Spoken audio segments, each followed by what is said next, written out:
आपके अपनी जो रचनाएं हैं उसके बारे में दर्शकों को कुछ बताइए। बहुत धन्यवाद अभिषेक जी। मेरी कुल 3 रचनाएं हैं और तीनों उपन्यास हैं। मेरी पहली रचना थी जो 2017 में छपकर आई, मदारीपुर जंक्शन।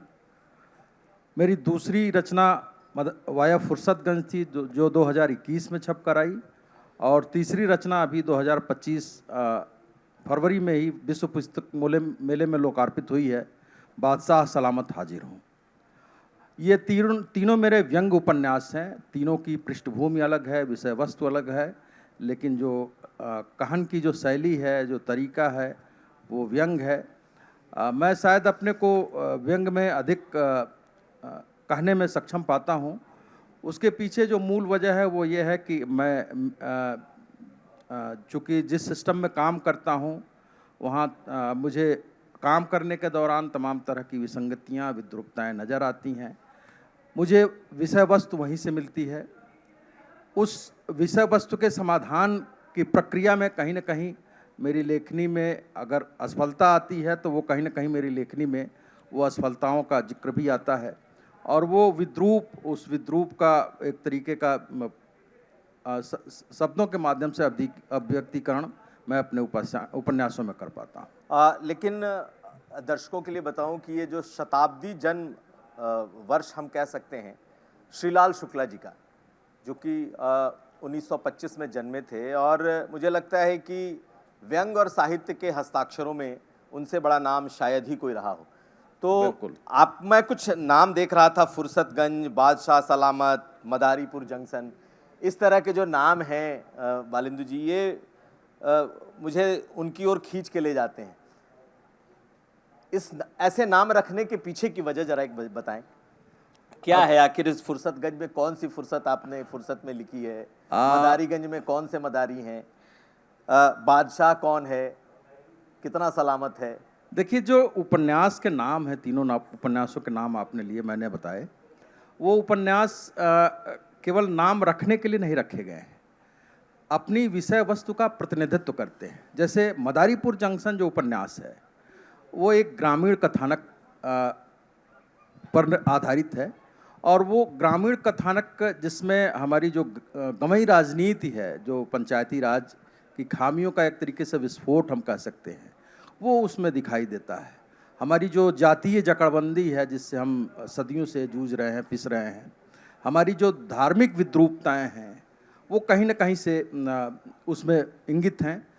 और उपन्यास के चरित्रों के माध्यम से मैंने एक ऐसा जंक्शन बनाने की कोशिश की जिसमें एक ऐसा गांव जो कहीं न कहीं से उत्तर भारत के सभी गांवों का प्रतिनिधित्व करता दिखे, उन चरित्रों को एक जंक्शन पर ले आने की कोशिश की। और वो सारे चरित्र आप जब पढ़ेंगे, देखेंगे तो पाएंगे कि वो सारे चरित्र कहीं न कहीं मदारी नुमा चरित्र के सरीखे हैं। इसलिए उस उपन्यास का नाम मैंने मदारीपुर जंक्शन रखा। इसी तरीके से वाया फुर्सतगंज स्थानीय समस्या के बहाने मुख्य धारा की राजनीति की पड़ताल करता है। फुर्सतगंज एक गांव है जो मैंने कल्पना की है कि इलाहाबाद, जो पहले इलाहाबाद था और वर्तमान में प्रयागराज है, उस वहाँ के एक गांव फुर्सतगंज के बहाने से मैंने कैसे एक छोटी सी समस्या एक ऐसी राष्ट्रीय फलक की समस्या बनती है, वो इस उपन्यास में चित्रित करने की कोशिश की है। तो वाया फुर्सतगंज मतलब मैं ये कहना चाहता हूँ कि फुर्सतगंज के माध्यम से आप हमारी मुख्य धारा की राजनीति की पड़ताल कर सकते हैं जी। इसी तरीके से जो हमारा अभी नया उपन्यास है, बादशाह सलामत हाजिर हों, ये अवध के नवाबों की पृष्ठभूमि में रचा गया उपन्यास है।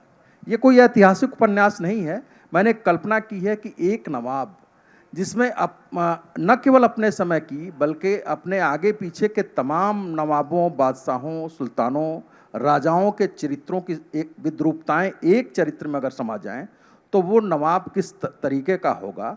और अगर उसके हर हुक्म में, हर फरमान में जालिमाना हरकतें दिखाई देने लगें तो रियासत और रियाया का क्या हाल होगा, ये मैंने इस उपन्यास के माध्यम से कहने की कोशिश की है। आज के समय में व्यंग कितनी बड़ी चुनौती है सीधे लोगों तक पहुंचाने की, इस दौर में जबकि ये सोशल मीडिया का दौर है। ठीक है, आज के भी जो साहित्यकार और व्यंग्यकार वो भी सोशल मीडिया पर एक्टिव हैं, लेकिन क्या जो आप लिख रहे हैं वो लोगों तक उसी अंदाज में पहुंच रहा है? क्योंकि पहले के जो व्यंग्यकार साहित्यकार थे, उनको पढ़ना, उनको सुनना, आज आप लोगों के लिए कौन सी चुनौती दिखती है? साहित्य, व्यंग्य साहित्य को सोशल मीडिया ने एक बड़ा प्लेटफॉर्म दिया है, इसमें कोई शक नहीं। लेकिन जैसा कि हर युग में होता आया है और इस युग में भी हो रहा है, बल्कि सोशल मीडिया के कारण यह ज़्यादा होने लगा है कि वास्तविक साहित्यकारों और छद्म साहित्यकारों के बीच अंतर करना मुश्किल हो रहा है। ढेर सारे लोग अपने को व्यंग्यकार घोषित करते हुए अलग अलग माध्यमों से, अलग अलग तरीक़ों से, और एक तरीके से कहें कि एक गैंग बनाकर और सियारों की तरह हुआ कर रहे हैं।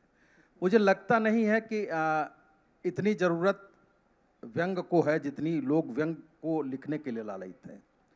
व्यंग लिखना किसी भी समय में, न तो पहले और न आज, कभी भी आसान नहीं था। भारतेंदु के ज़माने में भी व्यंग लिखना कठिन था, क्योंकि वो अंग्रेजी शासनकाल का समय था। मुंशी प्रेमचंद के ज़माने में भी व्यंग लिखना कठिन था। हरशंकर परसाई जी के ज़माने में भी लिखना कठिन था। श्रीलाल शुक्ल के भी ज़माने में लिखना कठिन है, और आज तो और भी कठिन है। लेकिन अगर व्यंग लिखने का सलीका हो तो सारी कठिनाई के बावजूद यह आसान भी हो सकता है।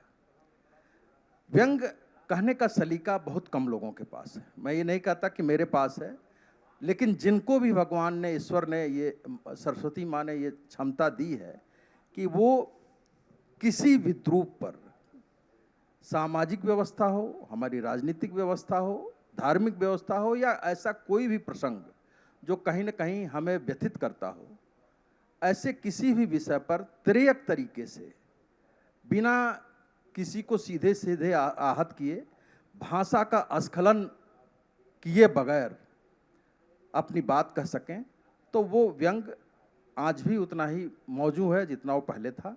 मुझे लगता है कि व्यंग ने माध्यम तो बहुत दिए। आज के दौर की बात करें, व्यंग ने माध्यम तो बहुत दिए, मंच तो बहुत दिए, लेकिन शायद हमारे लेखन के भोतरेपन ने व्यंग को वो मुकाम नहीं दिया जो व्यंग को हासिल होना चाहिए था। अब हम एक बहुत ही गंभीर विषय की तरफ बढ़ रहे हैं, जो हाल के दिनों में आप लोगों ने देखा कि किस तरीके का कॉमेडी शो ने इस पूरे देश को झकझोर दिया। स्थिति ये हो गई कि जिन लोगों ने वो कॉमेडी की थी, आज उनके लिए बहुत मुश्किल दौर शुरू हो गया है। और जिस तरह की उन्होंने टिप्पणियां की हैं, मुझे नहीं लगता है कि किसी साहित्य के इतने बड़े दौर इतिहास में कभी इस तरह की बातें, इतना फूहड़पन कभी आया होगा। लेकिन अगर हम आज से उसको जोड़ें तो देखिए, आप लोग, मैं मानता हूं कि लखनऊ के बड़े व्यंग्यकार हैं जिनको लोग सुनने आते हैं, सुनते हैं। लेकिन आज का आप अपने सामने बैठा दर्शक वर्ग देखिए, जो हार्डकोर व्यंग को सुनता है वो आपके सामने है। लेकिन ऐसे ऐसे स्टैंड अप कॉमेडियन जो कि कुछ भी बोल सकते हैं, हंसाने के लिए कहते हैं कि किसी भी स्तर तक जा सकते हैं, गिर सकते हैं, तो आज दौर उसे सुन रहा है। तो बालेंदु जी, मेरा आपसे सवाल है, आपने भी देखा होगा जिस तरह की कॉमेडी से ये चीज़ें शुरू हुई, और कॉमेडी के नाम पर आज भी उसको जस्टिफाई करने की कोशिश हो रही है कि इसे सिर्फ कॉमेडी भर लें। लेकिन ये ऐसे कमेंट्स हैं उसमें जो कि ये दिखा रहे हैं कि हमारा किस तरीके का ह्रास हो चुका है, नैतिक पतन हो चुका है। तो आप लोग किस तरीके से इसको देखते हैं? क्या आपको लगता है कि वो रियल चैलेंज आप लोगों के सामने है, या आपको लगता है कि नहीं, अब ये जो चीज़ें हैं ये जनता के सामने अपने आप खुल करके आ रहे हैं? पहले तो मैं इस पर टिप्पणी कर दूं कि जो निकल कर आया, जिसको लेकर इतना बवाल हुआ, मुकदमे हुए, वो असल में वो बहुत लंबे समय से वो शो चल रहा था। और चूँकि सबके हाथ में स्मार्टफोन है, तो छोटे छोटे क्लिप्स सभी लोग देखते होंगे। मुझे आश्चर्य हुआ कि ये ऐसा शो चल कैसे रहा था, और वो शो जिस दिशा में जा रहा था उसकी अंतिम परिणत उसी रूप में होनी थी। हमारी आज़ादी, भले हम एक लोकतांत्रिक देश में रहते हैं, लेकिन हमारी आज़ादी वहीं तक है जहाँ तक वो किसी दूसरे की आज़ादी को आहत न करती है। हमारी जो संस्कृति है, हमारे जो विचार हैं, हमारी जो परंपरा है, हमारी जो पौराणिकता है, वो इतनी समृद्ध है, वो जाकर यहाँ इस विषय पर जाके अटकेगी। युवा ऐसी चीज़ों को बोलना, देखना, सुनना शुरू कर देंगे, हमने कभी इसकी कल्पना नहीं की थी। लेकिन इसका एक दूसरा पक्ष भी है, इसका एक सकारात्मक पक्ष भी है। सकारात्मक पक्ष यह कि इस प्रकरण के बहाने ऐसे सोच पर, ऐसी परिचर्चाओं पर लोगों ने खुलकर बोलना, कहना और विरोध करना शुरू किया। ये एक लोकतंत्र का एक दूसरा पक्ष है। मैं ये तो नहीं कह सकता कि ऐसे सभी सोच को, अब चूंकि ये बहुत उच्च स्तरीय निर्णय होगा कि ऐसे सोच को संचालित करने के पहले उनके कंटेंट्स को एक कोई कमेटी हो जो देखे। चूंकि OTT प्लेटफॉर्म एक ऐसा प्लेटफॉर्म है, दिखाने वाले को भी और देखने वाले को भी ये भ्रम है कि यहाँ बिना किसी कट के, बिना किसी बैन के सब कुछ देखा और दिखाया जा सकता है। ये हो सकता है, लेकिन भारतीय संदर्भ में हमारी जो संस्कृति है, उस संदर्भ में OTT उस रूप में स्वीकार्य नहीं हो सकता, या YouTube उस रूप में स्वीकार्य नहीं हो सकता जिस रूप में आज OTT और YouTube को दिखाया और देखा जा रहा है। जी।